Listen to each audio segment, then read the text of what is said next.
Every year in the NFL, it's a new team. As far as goals go, we have one.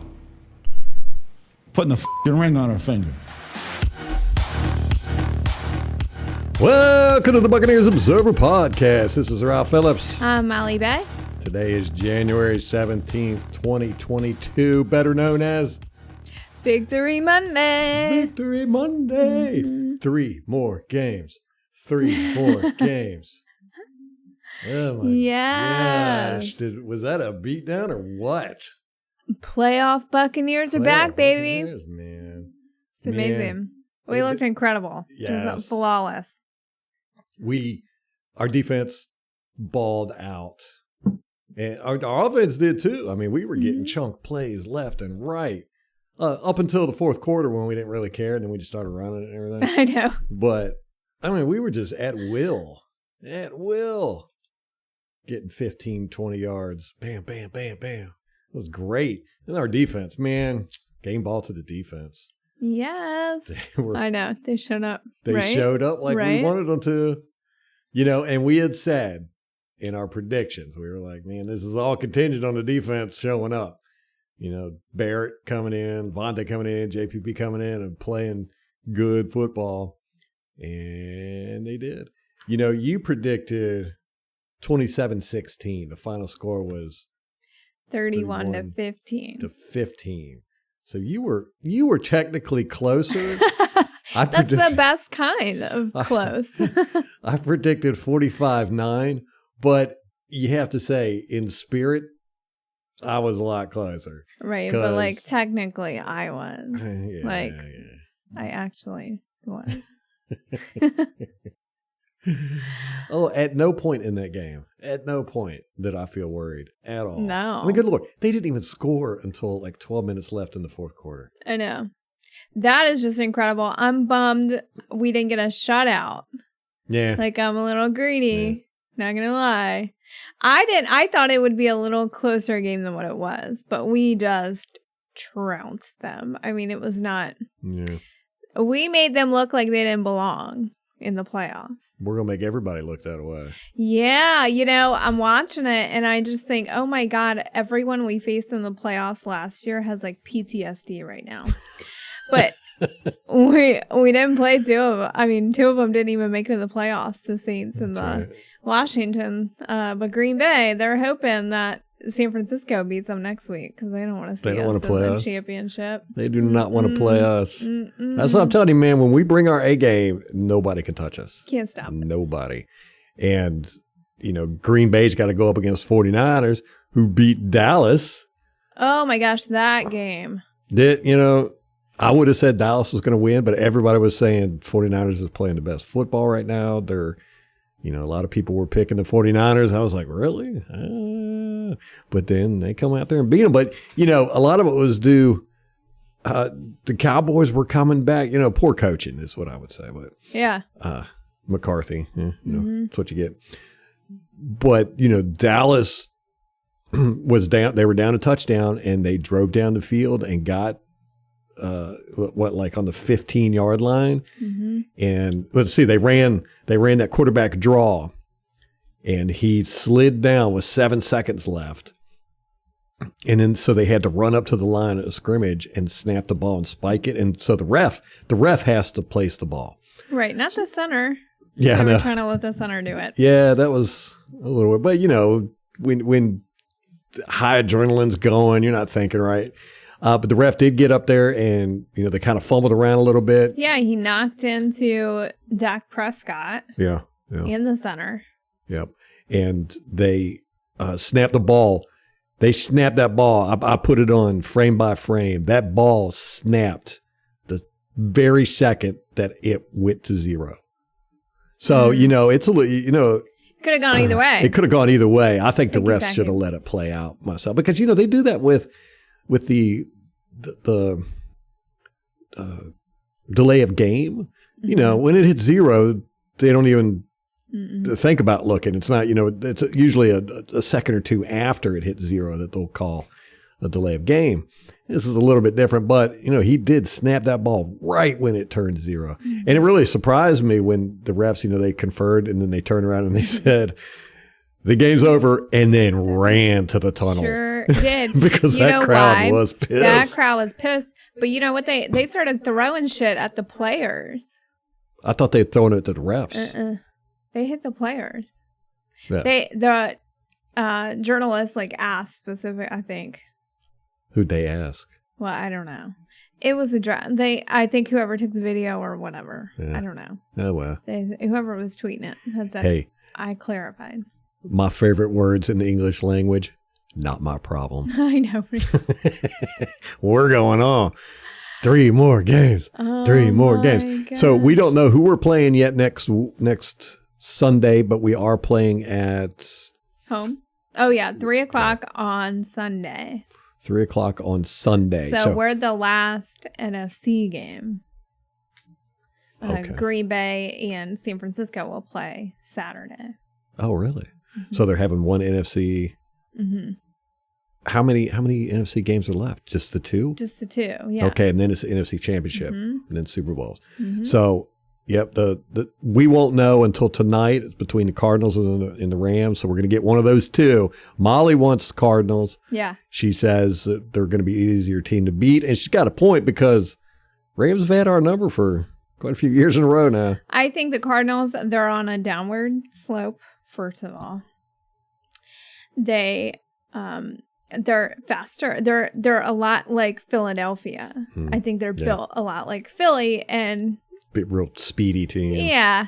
I think it's like what you always say, you box a fighter and fight a boxer. Mm-hmm. And so I feel like the Rams are very similarly built to our team where they're tougher. They do have a high-flying offense. And so I think we'd have an easier time against the Cardinals. I concur. But in my opinion, I do want to see the Rams, have them come to our house in the playoffs and beat them. Because I think we can. That's another thing. I think that they are kind of on a downward slope. I mean, they made it in, but it was a shootout between them and Arizona to even get the division, and it really could have gone either way. Yep. And I think they only got the division title because of Arizona going down, not necessarily what they did. So yes, we did play the Rams back in week 3. We lost 34-24, right? 10-point loss. Was it that bad? Yeah, we have not played the Cardinals in quite a while, but we haven't played them. We didn't play them this year. So it was 34-24. You are correct, sir. I was looking at the 49ers record because I was like, I had heard that they're playing really well and, they were kind of the team to beat in the NFC. And I was like, well, I want to see who they've played because, you could be coming on hot at the end of the season, but then you play like the NFC East or you play Detroit or whatever. Like that doesn't matter. Yeah, like what Philly did. They had played Washington twice, the Giants twice, the Jets. They had nobody at the end of their schedule. Yeah. So I looked at the San Francisco and they had won 4 of their last 5 and 3 of those teams were in the playoffs that they had played and they only lost to one of them. Okay. So 3 of their last 5 opponents were playoff caliber teams and they beat 2 of them. Wow. So pretty impressive. So I'm like, ooh, San Francisco. That's why I think that they can beat Green Bay. They can't beat us. Yeah, they've got Deebo Samuel. He's really popping off. He could pretty much do anything. I mean, as a matter of fact, he had like 72 yards rushing. He's a wide receiver. What? Had 72 yards rushing against Dallas. It's the most rushing that any receiver's ever had in the playoffs. That's crazy. Yeah. I think he even threw a touchdown pass. The guy does everything. He's like Cordell Patterson with ridiculous. The Falcons. So let's not talk too much about that yet. Okay. Let's talk about this game, yo. This game. Man, what a beatdown. We had everybody scoring touchdowns. Giovanni scored a touchdown. Vaughn scored touchdowns. Mike scored touchdowns. Gronk got one. Gronk ended up, how many yards did he have? You got the stats there, don't you? I do. He had 31 yards. He had his 15th career postseason receiving touchdown, which is the second most in playoff history behind guess who? Take a guess. Receiving touchdown? Receiving touchdowns in playoff history. This is the history of the whole league. I don't know. I want to say Jerry Rice or Yes. somebody like, yes. Jerry Rice. Yeah. All right. Can you edit all the hesitation out? Just make it look like I do. Just make it, you were snappy with it. Jerry Snappy Rice. with it. Yeah, Jerry Rice has 22 playoff touchdowns. Gronk has 15. He finished this game with 94 career playoff catches, which moved him past Reggie Wayne for third most all time. That's crazy. That's tight end. He's a beast, though. God. Ridiculous. Tom Brady, his win over the Eagles marked his 35th playoff win. Now check this out. Good Lord. 35th playoff win. He has more playoff wins than 28 other NFL franchises. Yeah, I think all the quarterbacks in the playoffs currently, they like totaled all their playoff wins and it was like 16. Wow. Even Aaron Rodgers? I think so. Wow. Well, check this out.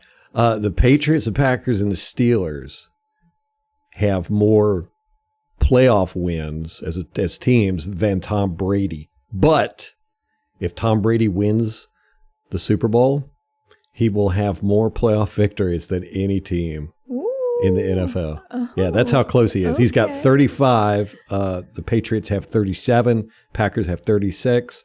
The Steelers have 36. Okay. Oh, and the Cowboys have 35, so he's tied with them. Okay. So Wow. if he goes to the Super Bowl, boom, he's going to have more playoff wins than every team in the league. That is insane. That is crazy. Love Okay, it. can we talk about I know you want to talk about this game, but I want to talk about other things. So Bill Belichick getting beat down What that by was. the Bills. That Terrible. was the Bills were unstoppable. They scored they were the first team in Super Bowl era to score a touchdown on each of their first 7 drives of a playoff game. Like what? It's an absurd record. No teams ever even scored on their first 5 drives before Buffalo did it. They did it 7 times. They did not punt, kick a field goal, or have a turnover. That's never happened before either. They just dominated that game. I know. It looked like the Patriots were just not prepared at all. They just got rolled over. I'm calling it. I'm saying it. It was Tom Brady. It wasn't Bill Belichick. I know. You got to say it now. I said that, and then New England, they brought in that Mac Jones. They got rid of Cam Newton, and it really looked like they were turning into something. They were competitive in the division. They made it to the playoffs, and then they just laid an egg. Yes. In the playoffs. Badly. Oh, God. Badly. I mean, I still respect Belichick as a coach. As a matter of fact, the guy, if you've ever watched any of his press conferences, he's usually very short and curt with them. And this is something Molly will attest to this. I complain about it all the time. The questions these professional the reporters ask are just, the vast majority of them are just inane. Most of them are, how do you feel? That's what their questions are. How do you feel about this? How do you feel about this? Or this happened here. Can you tell us how you felt? Or, it's just all about their feelings, and you're asking these coaches and players to talk about their feelings. That's not what they do. It's not what they want to do. So they usually give generic or very curt answers. You just got to ask them the right questions. And Belichick, and most of these guys, they love football. They love football. You ask them a football question, they will prattle on forever. And how these journalists and stuff don't understand this is beyond me. I know this one idiot reporter kept asking Belichick what his New Year's resolution was. Like more than one occasion, she asked it. Yeah. And he was like, gave a very Bill Belichick answer. I don't even know if he verbalized anything, if anything came out. A reporter asked Belichick a couple weeks ago, asked him about, it was so funny. The guy was like, I really hate to ask this question. And he hated to ask it because it was so out of character for media people to ask good questions, I assume. But he said, Belichick, why is the long snapper position, is it just that difficult and hard that you have to carry a roster spot just for long snappers? He said, this is something I've been dwelling on forever, and I'd just like to get your take on it. Bill Belichick gave probably one of the best answers and lessons. I mean, that's how, the only way you could put it. He talked for 11 minutes straight about it, and it was, oh my God, it was fascinating. I mean, he broke it down. He talked about the history of the long snappers, the placeholders, the kickers, the punters, all that. He was naming names from 1970s and 80s and the 90s, and he was explaining why it is the way it is. And it made so much sense, and he just broke it down. And you could just tell he was thrilled to death to talk about it. Well, that is what I've heard about him. Someone that came from New England, and I can see it. Like, he was kind of a blonde guy, like long blonde. I think he was a linebacker. Mm-hmm. But he said in the meetings, Belichick just goes through the football history of their opponents and like their coaching trees and who they came from and what their philosophy is, and all they go through the history of the franchise, like all this stuff. And yeah, it's the principle of know your enemy. Yeah. So he teaches his players the history and the culture of the opposing team. I would love to be in some of those lessons. Yeah, well, he's not the best speaker in the world, so he might put you to sleep. And then, like, to talk about history, which is a little dry to begin with. Yeah, a dry teacher on a dry subject. Yeah. But, I really like Bill Belichick as a coach. Don't mean to disparage him or anything, but to me, it's obvious that it was Tom Brady. If you would have asked me before Tom Brady came to our team, I would have said it was 60-40.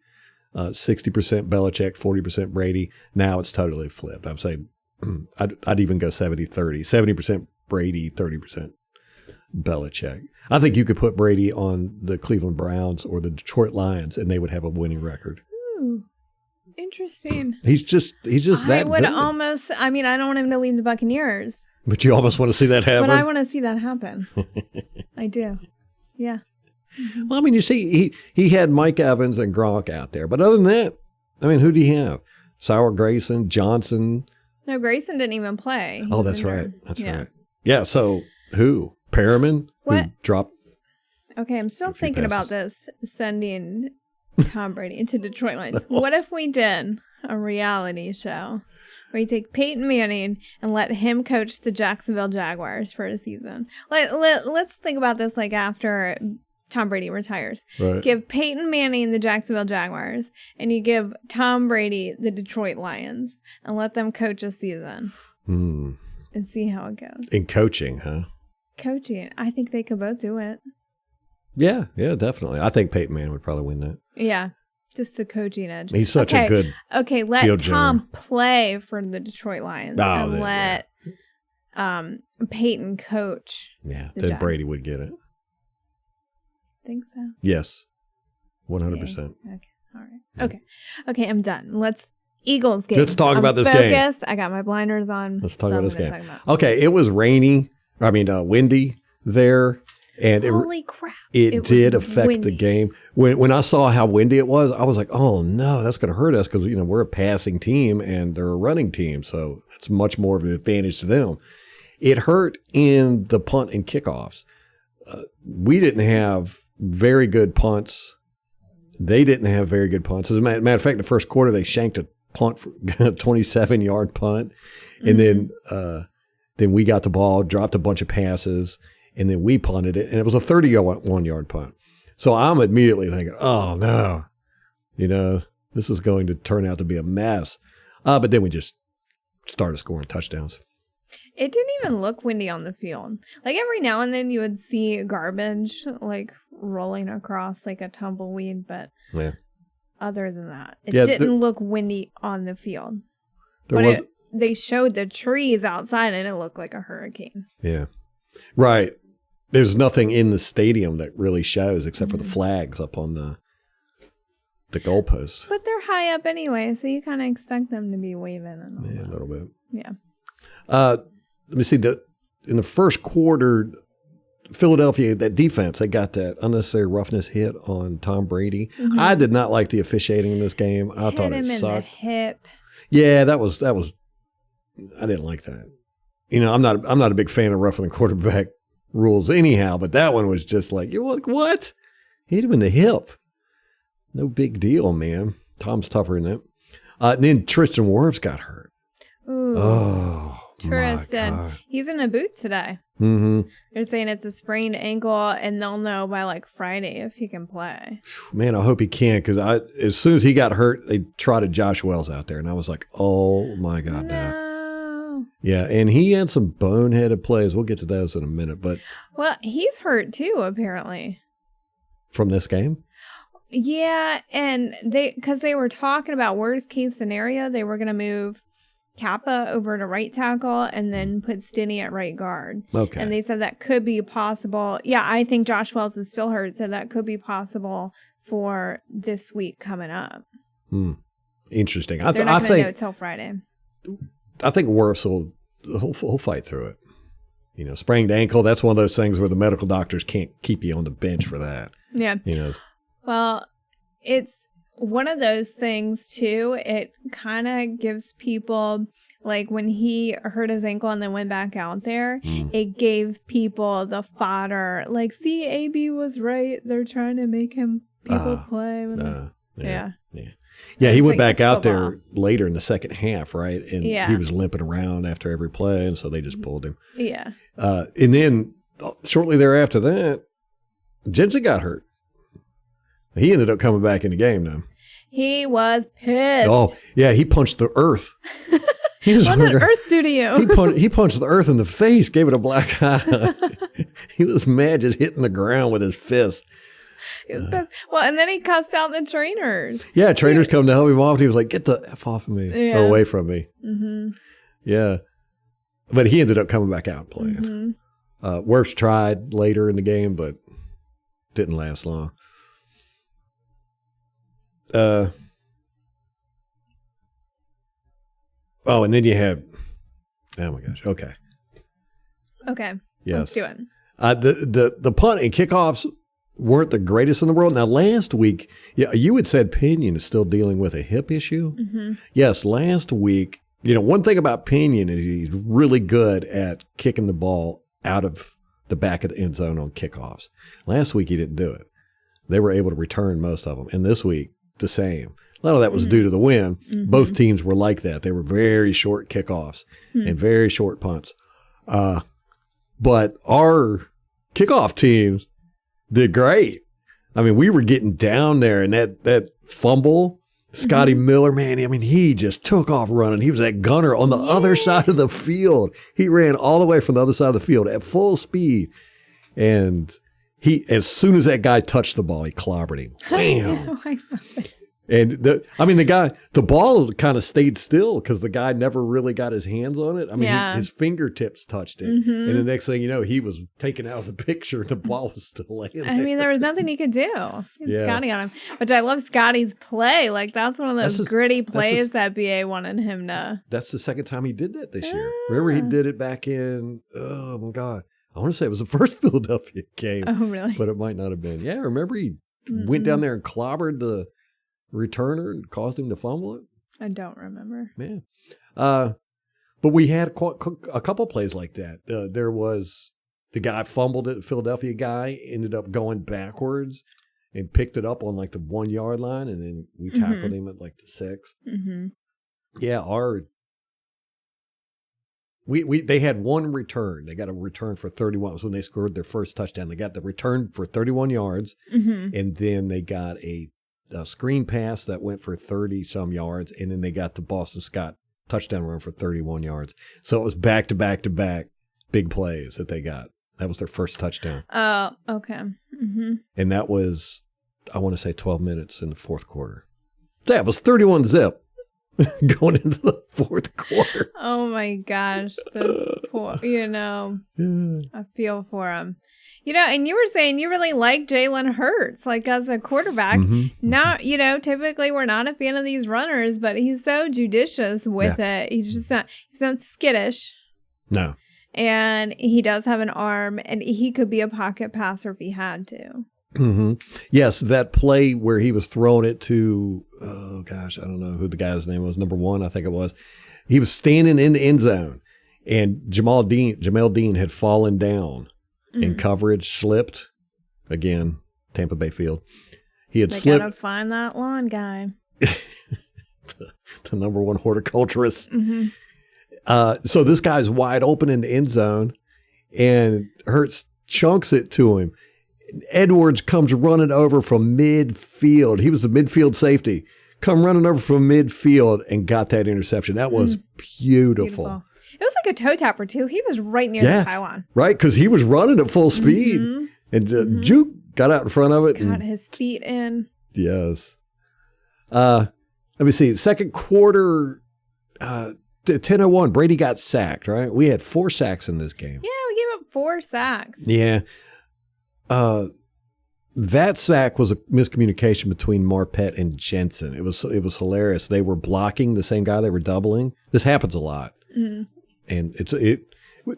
they really need to keep stats on, sacks and who levels them up, because, like I pointed out in the Tiffy video last week that, the sack they got on us was because Keyshawn Vaughn screwed up. The running back had nothing to do with the offensive line. Yeah. And it makes them look bad. Right. It makes the offensive line look bad. That's how everybody looks at sacks as an offensive line issue.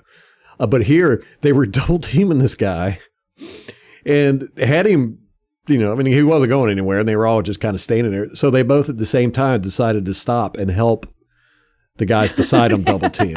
So they both just turned away, and that guy was like, oh, crap, there's nobody blocking me now. And he just ran straight to Tom Brady. That's funny. Another sack was given up, and it was because of Josh Wells. He got beat by Kerrigan. It was just a flat out. He just bull rushed him, And Kerrigan's one where, we were talking about the Eagles don't really have a lot of outstanding players on defense. Like Fletcher Cox and Darius Slay. But Kerrigan, I love Kerrigan. I think he's awesome. But they had him listed as the second string. He was a backup linebacker. But he played a lot in this game. And he was getting some pressure. Was he the one from Washington? Yes.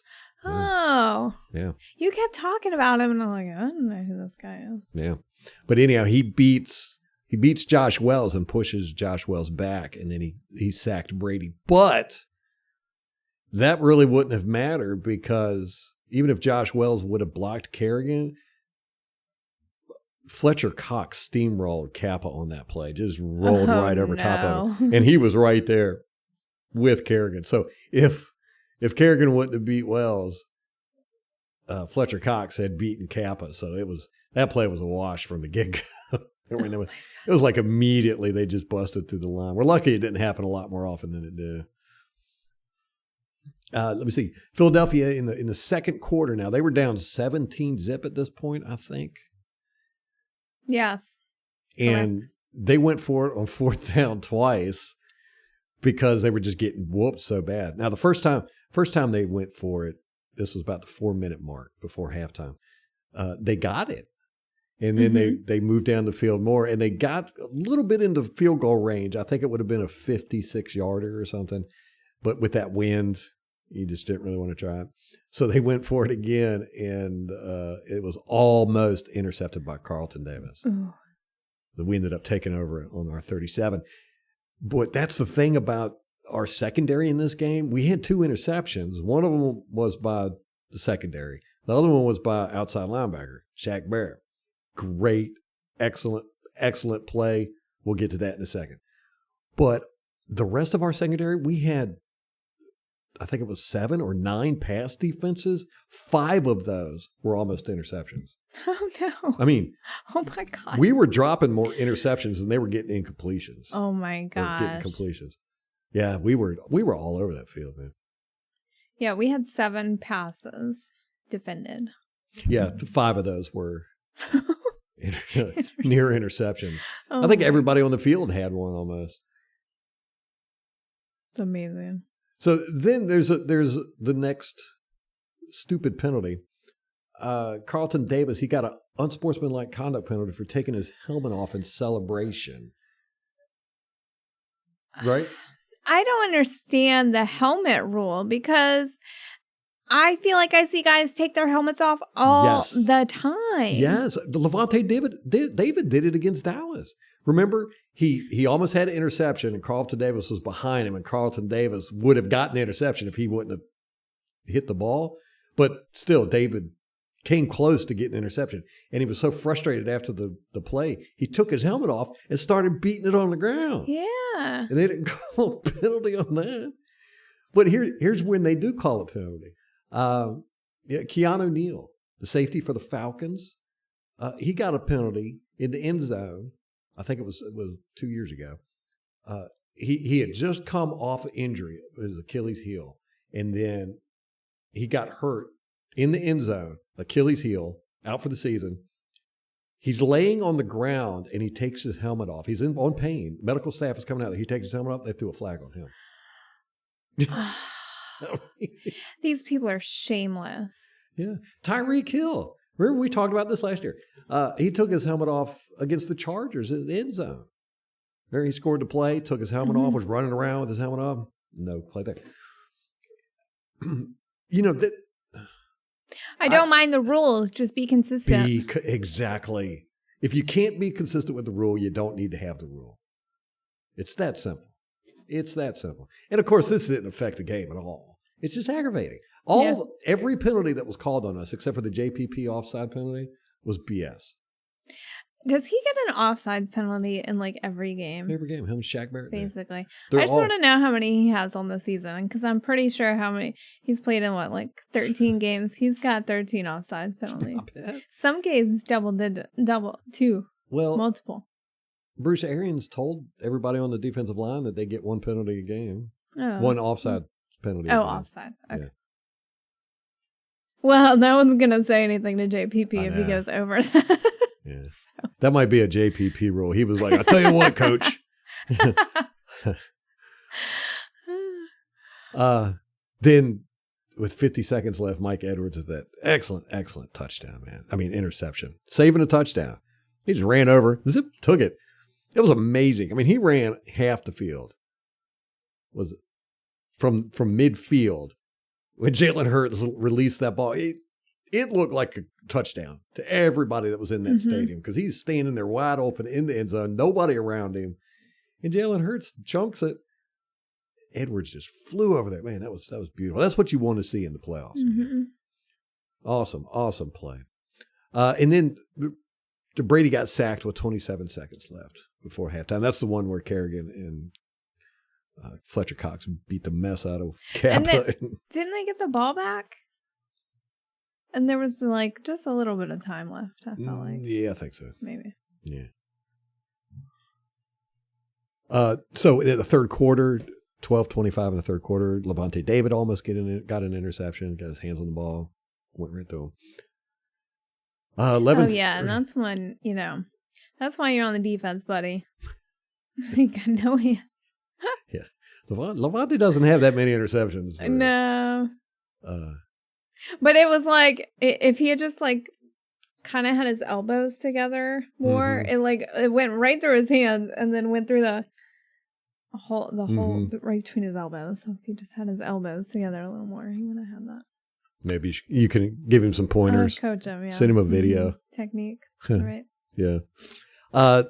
11:30 in the third quarter, 72 Wells. He got beat at the line of scrimmage. Oh, guy, we've been talking about this dude kind of like how we used to talk about Donovan Smith. I mean, he's or just. Caleb Beninock. Yes. But he's on the team, so I'm not going to say. What you think? Yes. I'm just going to hold the guy accountable, I'll point out his mistakes. But he gets beat at the line of scrimmage. I think it was 93 that beat him. But he spins around and ends up blocking Ron Gronkowski. It was the weirdest thing. He's just sitting there just blocking Gronkowski for almost a second before he realizes, oh, crap, that's my own teammate. And the guy he was supposed to be blocking who beat him ended up getting a tackle for a loss, 4 yards. Yes. Wasn't it at the end of the game when he gave up a sack They all walked back to the bench, and all the offensive line was like already on the bench. And Nobody talked to him. There, yeah, nobody talked to him. They would not look at him. They wouldn't. That was so funny. He got the cold shoulder from By like everybody everyone in that room. Yeah. Shaq Barrett with an excellent interception. Oh my gosh. That was a 5:39 in the third quarter. He goes back into coverage, right? Now he's playing zone. So he goes back, and Goddard's the first guy that comes into his zone. It's like from the line of scrimmage. So he's covering Goddard until Goddard starts to go to the middle, and then he releases him to the middle zone, right? Well, about that time, number 8, I think it was, the receiver, comes into his zone. So Barrett runs up, gets behind 8, and then 8 loops around him and runs out of his zone and into the seam between the two zones. Now, that's exactly what he was supposed to do. It was a zone beater play. And Jalen Hurts saw it and threw a beautiful pass. But I'll be damned if Shaq Barrett didn't read that, backpedaled a couple feet, and then just jumped up in the air, one-handed interception by an outside linebacker playing zone coverage 20 yards downfield. It was beautiful, man. And it's what I've been wanting to see out of these outside linebackers. You know, we saw O'Connor. Nelson did it, batted a pass down a couple weeks ago. And that was beautiful. And I said in my TV video, I was like, I want to see more of this from the linebackers because we drop them back in coverage quite a bit, about 1 in every 5 plays, pass plays. So about 20% of the pass protection, we have either an outside linebacker or a defensive lineman back in coverage. We had Vita in coverage a couple times in this game. It's always funny when he's back in coverage because the guy can't jump. 6 inches is the highest I've ever seen him jump. But maybe he fares better against these shorter quarterbacks. I think he's just supposed to be a body. Yeah. That confuses the quarterback. Well, and then no one out there wants to get hit by him. Right, yeah. You don't want to get tackled by him for sure. If the hit don't get you, him falling on top of you will. Right. But yeah, man, Barrett jumped up. That was a beautiful interception. And for an outside linebacker to be doing that, my goodness. And it was really a nice play by the Eagles. I mean, it was, they called the right play. He threw it to the right guy, right spot. But you can't beat it if you've got an outside linebacker that's going to jump up 12 feet in the air to get a one-handed interception. How do you beat that? You can't. Oh, my goodness. Can't do it. And he got some good yards after the catch. 17 yards. And if you go back and watch, as soon as he made the interception, Devin White turned around in the center. Number 62 was out there trying to make the tackle. Devin White just slammed him and just kept hitting him all the way through until after Barrett and everybody passed him. White was still blocking him, pushed him. Yes. We do have great awareness when that happens. Any kind of turnover, our defense, they're on it and they're all kind of on the same page and they know who has the ball and who needs to be blocking. So they're great at executing in that way. Yes. And then the very next play, Mike Evans, touchdown. And he runs, he goes and does a front flip into the end zone. That was great. You never see Mike Evans do stuff like that. And then he stands there and calls Donovan Smith over and handed him the ball, and Donovan got to do the spike. Let him spike it. Yeah. Why Donovan Smith? He had nothing to do in that play. No. I guess he just figured. He did get a phenomenal block at one point. I forget what play it was. He steamrolled somebody. God, yeah. He retweeted it. It's on his Twitter. We pointed that out. Remember, we recorded it. We were going to, but we wanted to really enjoy the game, so we didn't do any tweeting or retweeting or putting clips out. But yeah, who was it? Yeah, he steamrolled the guy, and then the guy pulled him down. Remember, he grabbed his shirt and pulled him down. 6. It was one of the running back touchdowns, I think. Yeah. We had Keyshawn and Giovanni Bernard both had a touchdown. Yeah, it was a great block. Yeah. Yo, he played great. Donovan Smith played great. He was pancaking guys out there. He was doing good work. But there was just so much energy on this team. I mean, you could see it immediately. We were out there and we were having fun. On special teams, they had it. It was just everywhere. And that's kind of what we said that has been lacking this season. It felt like was kind of the energy. But I think, again, I think they were saving it for the playoffs. Yes, and we were praying that's what it was because we're like, man, this team's looking a little dead in some spots at times. And, we kept saying, man, they have to be waiting for the playoffs. They're just saving everything because they knew they were going to make the playoffs. They knew it at the beginning of the year, but they definitely knew it 5-6 weeks ago. Yeah. They were like, we only got to win one more game and we're in. We got this. So I think they've all been holding back. They didn't hold anything back in this game. 5-12, Jalen Hurts is 5-12 in the third quarter. Jalen Hurts does a fake handoff and keeps himself in, but he does a fake handoff, but then he is like going to run. It's like one of option plays. Tryon got back there and tackled him for a loss of 4 yards. Why is that not a sack? Now, we talked about this before. This happened a couple weeks ago. Like, at what point does he become a runner? Well, even still. I mean, at any point, a quarterback can be a runner, right? And at any point, a runner can be a quarterback. If you're behind the line of scrimmage, you can throw it.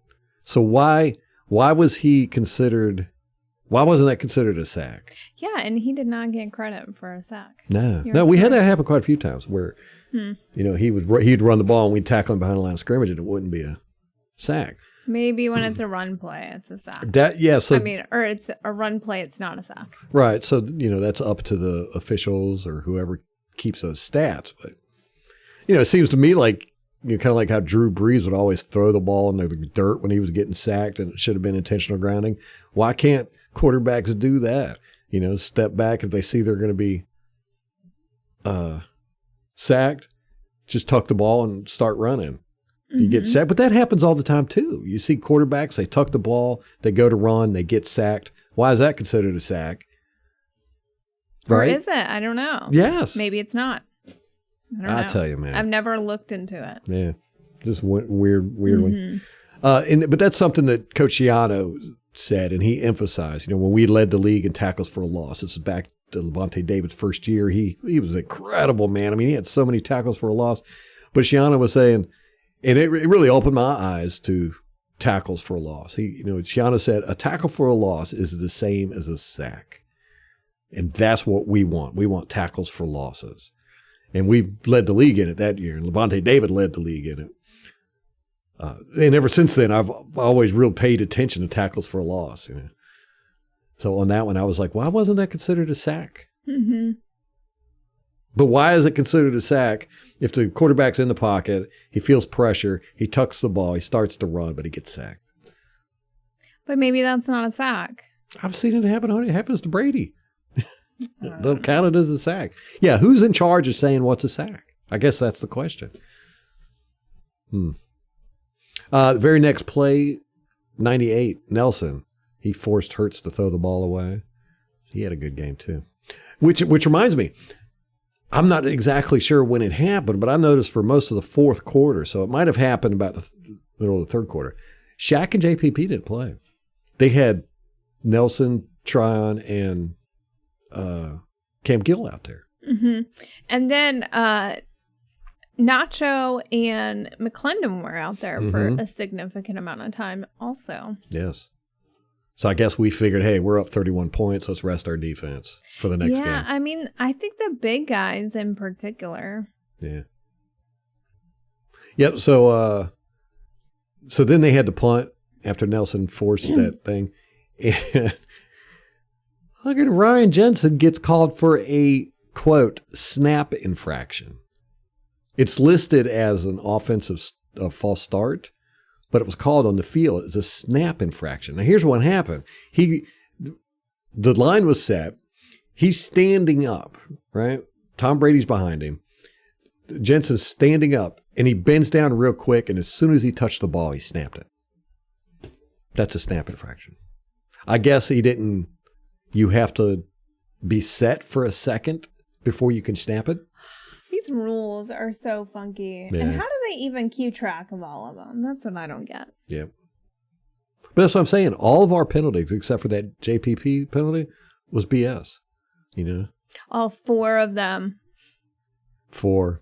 We have like no penalties. We have 4 for 35 yards. They had 4 for 45. They had 45 yards to our what? 35. That's why they lost the game, man. Penalties. And the 3 turnovers. Yeah, turnovers are the bigger one. Penalties don't mean anything. Fourth quarter starts. Let's see, the punt return. That's where, with 12 minutes left, they scored their first touchdown. But it was back-to-back big plays. 31-yard punt return, 31-yard punt return, 31-yard screen pass, and then a 34-yard run by Boston Scott. Gave Philadelphia their first points of the game at 12 minutes and 15 seconds in the fourth quarter. 31-7 at that point. They got hope. They got hope. The ensuing kickoff, Gronkowski was called for holding. You notice anything weird about that? Why is he on special teams? Why the frick is Gronkowski out there on a kickoff return? I would assume it's because they expected him to do an onside kick. So they had their hands guys out there. Oh. I'm Because- with you. And wasn't Carlton Davis out there too on another one? Yeah, I think so. Yeah, I think, didn't he get, no, that was Giovanni Bernard got the onside kick next time they scored. Yeah, so we were expecting an onside kick, and we had Gronkowski and the hands teams out there. So they kick it. Jalen Darden gets the ball. He comes running. Gronk does the holding. Jalen Darden is down. His knees on the ground. They hadn't blowed the whistle yet, but everybody knew he was down. And a Philadelphia Eagle guy comes running over and clocks him right in the head. Launched with the helmet too. It Yeah, was helmet to with his helmet to helmet. While Darden was kneeled down, one knee on the ground, and no penalty there. You know, of course. But let's call a snap infraction. I know. Yeah, should have backed them up. Yeah. So about this point, that's when I noticed Barrett and JPP were not on the field anymore. It hadn't been for a while. Oh, and then this is to wrap it up. Jalen Hurts' last pass, you know, it wasn't a Hail Mary, but it was kind of a long bomb. And guess who caught it? It was incomplete. Who? Officially. Tom Brady. Oh, yeah. Tom Brady caught the last pass that Jalen Hurts It was threw. right on the sideline. It was right in there, too. Like, Yeah. he just, like, it was like nothing. He caught it, and man, he had the biggest smile on his face when he turned around, and then he just chunked it into the stands. I wanted that. I would want that ball so bad. I'm like, this is a Tom Brady pass. You would have fought a child for that. Oh, yeah, I'd kick puppies for that ball, man. Tom Brady pass. But yeah, he had the biggest smile on his face. You could just tell this team just had so much fun with this game. Mm-hmm. Winning. Yeah. So Jalen Hurts' last pass of the 2021 season was to Tom Brady. Yes. I mean, he's always got that.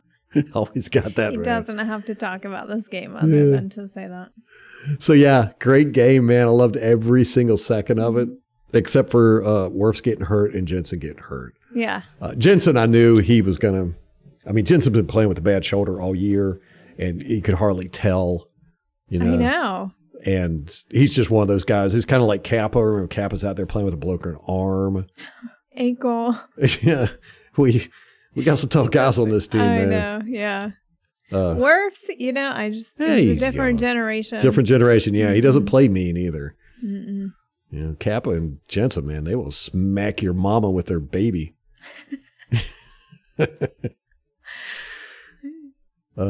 So, very happy, man. 3 more games to go. Mm-hmm. The Super Bowl. We got this. When is the Super Bowl? Let me see. Oh, late into February. February 15th or something. Oh, right after Valentine's Day. You better get me something nice. You better get me a Super Bowl ring.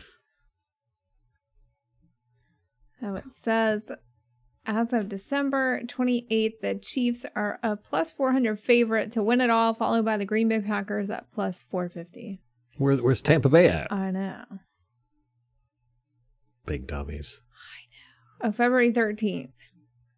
February 13th. So 2 days before, or a day before. Yes. The Valentine's Day. Yes. What was it? What did you just say? Before you mentioned the date? Oh, the Chiefs are the favorite to win. Yeah, I challenge anybody to look at all the teams that played this weekend and say who is the best team. Mm-hmm. We gave the most dominant performance by far, and we just looked unstoppable on offense, defense, special teams, everything. Again. I know. I'm telling you, man. It's okay, let them sleep on us. We bring our A game. There's nobody in the league that can touch us. And we did not get to watch the Pittsburgh Kansas City game. Yeah, our power went out. Our power went out. We got part of that storm. We got the rain. We did not get the snow. We had flooding. Yeah. A lot of flooding, which is typical in this area. And our power went out. So it was about, like 9 o'clock. We were watching the game. It had just started. Yeah. Power went out. So didn't get to see any of it. So we're all sitting here. We're like, what do we do now? We don't have the idiot box to look at. So we went to bed. We were just like, let's just go to bed, whatever. Might as well. Yeah. Our daughter was like, can I get on my tablet? It's not going to work. No internet. No internet. And we didn't even have data on our cell phones. We would have used that to watch the game. Yeah. Watch the game. Yeah, cell towers were out. It was weird. So the Bengals ended up beating the Raiders pretty goodly. Oh, that reminds me. This is the last of gay stats. Oh my gosh, here we go. All right. First openly gay active NFL player, Carl Nassib, performed and became the first openly gay active NFL player to play in the NFL playoffs. Bam! Did he rack up any stats? 3 tackles. Oh, okay. He recorded 3 tackles in the game against the Bengals. He had 13 defensive snaps and 6 special team snaps. Okay. Well, making history. Even though they lose. There it is. Now, they kind of got hosed by some calls, right?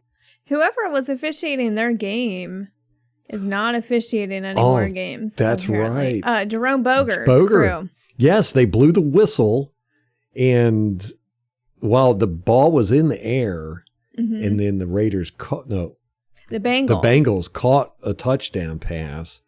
While the ball was in the air, the whistle was blown, which I swear he blew the whistle as soon as he threw the pass, but on replay, it was in the air. And so then the play should have been dead, but they allowed the touchdown. And you could see the Raiders guy didn't really try hard because the whistle had been blown. And they got the touchdown, and the officials conferred and then decided, okay, touchdown, even though we blew the whistle. And you see Jerome Boger was like laughing, smirking as he was talking to the guys, going, oh man, we really screwed up here, but we got to let this touchdown stand because they will probably put us on spikes here in this stadium if we don't. Yeah. Well, cost them the playoffs, though. Yes. The NFL has said that referee crew will not be reffing any more playoff games this year. I've never seen that. Never seen that before crazy either. To me. Yeah. But okay. Yeah, I ain't mad. I know. We had a listener of the show give us some information. A commenter, Xavier Santini, I hope I'm pronouncing your name right, pointed out that I did not include the 62-yard field goal game in the rivalry video. And thank you very much for that. I knew I was missing something. I figured it was going to be more than just one thing, but there was something that was just creeping in my. I was like, man, there's a game here. But yeah, it was Matt Bryant. Matt Bryant, yeah, and it was the last second. It was the last second it was 2006, October 22nd, 2006. He kicked the last second 62-yard field goal to beat the Eagles. Yes, man. I was like, oh gosh, I wish I would have shown that. Put that in the clips too. So thank you for that, Xavier. Do appreciate it, man. That's why I love you guys. You keep us honest and accountable. That's right. So the Bengals won, ended the third longest playoff drought in NFL history. Let me see. Their last playoff win was January 1991. Can you imagine? We thought we had it rough. I know. It's been, what, 15 years for us? Yeah. It's been like 31 years, 9 days. Oh, my gosh. There are Bengals fans that are alive that have never seen a playoff win until yesterday. Well, Or they Saturday. got it. Yeah. The longest was the Cardinals, 51 years, 5 days. Whoa. Yeah. Wow. And the second longest is the Detroit Lions at 34 years, 7 days. Oh, my God.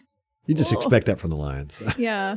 Sounds about right. If it could have been the Check Lions that. or the Browns, I'd have been like, yeah, I know. that's about right. Mm-hmm. Man, so Cardinals, Rams tonight. It'll be an intense game for us as Buccaneer fans because we get to see who we're going to beat up next week. And you're saying you want it to be the Cardinals. I do. I am rooting for the Cardinals. So they have beat the Rams. Oh, it's a 1-1 series this year. So they've gone. Rams won in the beginning of the season. The Cardinals won in the beginning of the season. That was week 4. And then they just played 5 weeks ago and the Rams won that one. Yeah, the Cardinals are... their last 5 games, they've only won 1. So the chances are pretty good the Rams are going to win tonight. Where are they playing? At Rams? yes. So it looks like we might be playing the Rams next week. All right. That's going to be a scary Bring game. it. It's going to be a scary game. Bring I don't it. care. They have beaten us. Maybe. I mean, yeah, it'll just give you an excuse to be a drama king all weekend. Yeah. I love it. That's the fun of it, Okay. man. People. Who do you think is going to win tonight? It could go either way. Like the Cardinals are not playing well. Like I said, they've lost 4 of their last 5. And they've played Seahawks, Colts, Lions. They lost to the Lions and the Rams. Ooh, I know the only one they beat was the Cowboys, 25-22. So they got to get their stuff together. They're apparently shorthanded in the defensive backfield. And you see they brought Eric Weddle back. out of retirement. I know. It's like, what? Yeah. I Oh, the mean- Rams. That's the Rams are. Yeah, but I mean, So- still, you're like, what? Has he even been practicing I know. off season? I mean, is he in shape? Maybe he was preparing for a boxing career. Yeah, You true never enough. know. Him and Le'Veon Bell were training together. Yeah. The Cardinals got the Watt boy back. I was just about to say that. Yeah. So, I don't know. These two teams know each other. So there's that too. It's going to be a fun division game. Yeah. For all intents and purposes. So, it'll be good. It'll be a fun game. I hope I can stay awake the whole game. I'll keep you awake. Okay. I'll poke you with a stick every time I see your eyes go Smack you in close. the face. Now, I don't, man, okay, so you want the Cardinals to win. Yeah. I think I want to root for the Rams to win because I want to beat them in the playoffs.